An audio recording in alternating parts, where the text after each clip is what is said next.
Godson Public School, Number 6, Surapet Main Road, Thirumal Nagar, Chennai 600099, Tamil Nadu. Kanyakumari மாவட்டத்தின் மேற்கு தொடர்ச்சி மலையோர பகுதிகளில் கனமழை பெய்து வரும் நிலையில் அணைகளின் நீர்வரத்து அதிகரித்துள்ளது. இதுகுறித்து எமது செய்தியாளர் ரமேஷ்குமார் அளித்த கூடுதல் விவரங்களை பார்ப்போம். தமிழகத்தில் தென்மேற்கு பருவமழை தீவிரமடைந்து வரும் இந்த நிலையில் இதன் தாக்கம் என்பது கன்னியாகுமரி மாவட்டத்திலும் இருந்து வருகிறது.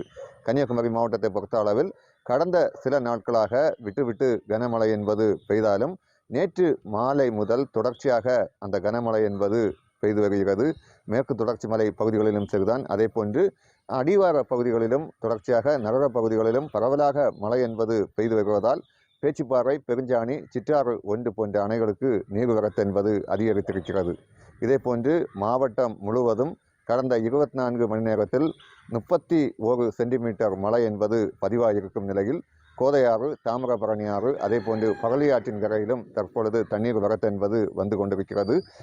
அதே போன்று பெரும் ஆற்றங்கரை பகுதிகளில் மட்டுமில்லாமல் தற்பொழுது சிறு சிறு ஓடைகளிலும் தண்ணீர் என்பது வந்து கொண்டிருக்கிறது. அந்த காட்சியை தான் பார்த்து கொண்டிருக்கிறோம்.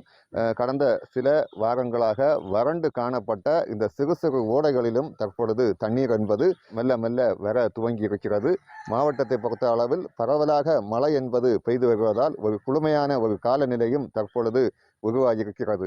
இதே போன்று அணைகளை எடுத்துக்கொண்டோம் என்றால் ஒவ்வொரு அணைகளிலும் நீர் இருப்பு என்பது குறைவாகவே இருக்கிறது. 48 அடி கொள்ளளவு கொண்ட பேச்சிப்பாறை அணை நீர்மட்டம் தற்பொழுது 30 அடியாக இருக்கிறது. இதே போன்று பெருஞ்சாணி அணை 77 அடி கொள்ளளவு கொண்ட பெருஞ்சாணி அணையின் நீர்மட்டமும் குறைவாக இருப்பதால் வரும் நாட்களுக்கு இந்த தென்மேற்கு பருவமழை என்பது தீவிரம் அடைந்தாலும் இந்த மழை நீர் அதே போன்று மேற்கு தொடர்ச்சி மலை பகுதிகளில் வரும் அந்த நீரானது இங்கு தேக்கி வைக்க ஒரு வாய்ப்பு என்பது அமைந்திருக்கிறது.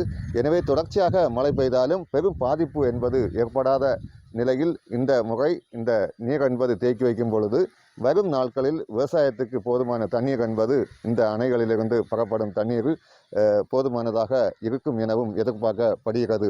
எனவே இந்த மழை என்பது தொடர்ச்சியாக பெய்து வருவதால் விவசாயிகளும் பொதுமக்களும் மகிழ்ச்சி அடைந்திருக்கின்றனர்.